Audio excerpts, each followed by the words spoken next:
మొదటి రోజు వర్షం వస్తుంటే వీళ్ళు సామాన్లు సర్దుకున్నారు. ఎందుకు సర్దుకున్నారు? నేను నిలబడతానని చెప్పా, మిమ్మల్ని కూడా నిలబడినాను. వాళ్ళు ఎందుకు సర్దుకున్నారు సామాన్లు?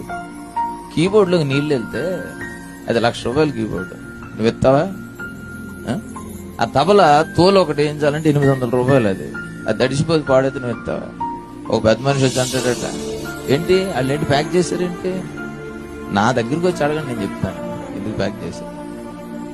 మేము ప్రయాణాలు చేసి అనేక స్థలాలకు వెళ్తా ఉంటాం. మమ్మల్ని కొంతమంది డబ్బులు అడుగుతారు, డిమాండ్ చేస్తారు, ఈ కబుర్లన్నీ చెప్తారు. ఇది వాళ్ళందరూ పరిచయం, సంపూర్ణంగా సంగీత పరిచయం మీద వాళ్ళు వేరే ఉద్యోగాలు చేయరు. వాళ్ళకి ఫ్యామిలీస్ ఉన్నాయి, వాళ్ళు పోషించుకోవాలి. తప్పకుండా కొంత ధనం అవసరం ఎక్కడికైనా వెళ్ళి పరిచయం చేయాలంటే. ఈ ట్రాన్స్పోర్ట్ డబ్బులు అడుగుతారు. మరి మాకు అప్పుడప్పుడు యాక్సిడెంట్లు అవుతాయి. ఒక్కొక్క యాక్సిడెంట్ అని లక్షల కార్లు పోతాయి. అది 3 ఇన్నోవాలు ఇప్పటి వరకు 8 యాక్సిడెంట్ అయింది.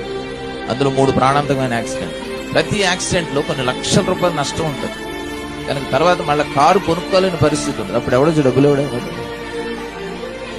మీటింగ్ వచ్చినప్పుడు నువ్వు డబ్బులు ఎందుకు అడుగుతున్నావు అడిగినవాడు. మరి నీ మీటింగ్ వచ్చేవాడు యాక్సిడెంట్ డబ్బులు ఎత్తున్నా. పరిచయం చేసేవాడిని, ప్రత్యేకంగా గాయకుల్ని, సంగీత కళాకారులు అర్థం చేసుకోండి, ప్రేమించండి.